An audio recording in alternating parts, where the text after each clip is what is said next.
I'm going to be using blooms from each of these bushes to make some tea light votives for my Halloween fall table settings.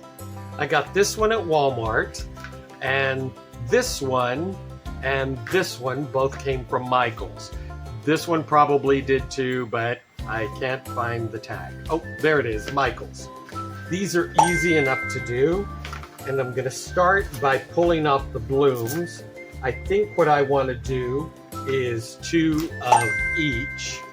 So let me get 2 of the biggest blooms that I can. I love this orange. It's so saturated and pretty.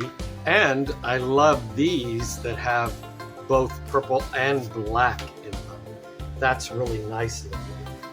And this one is ready to go. I'm going to repeat the same thing by pulling this little guy apart. For here is the order of my blooms. And some flowers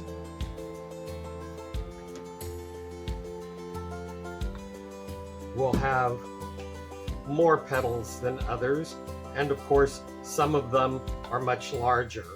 I'm going to start these little petals a little higher up on my votive. I think I started a little low on the last one. So this will come up higher on the sides.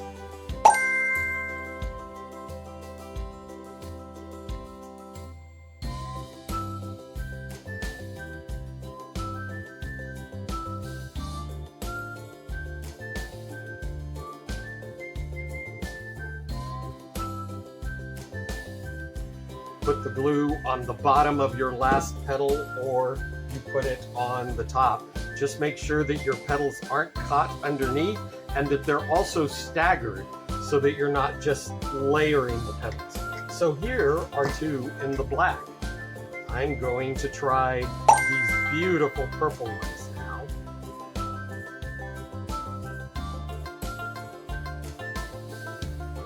Look how cute that is.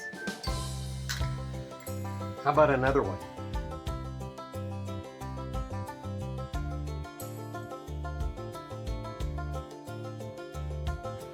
The gorgeous orange, because it has so many layers.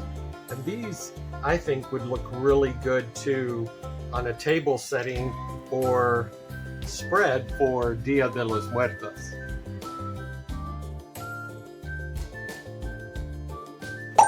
Here is my collection of my Halloween votives this year.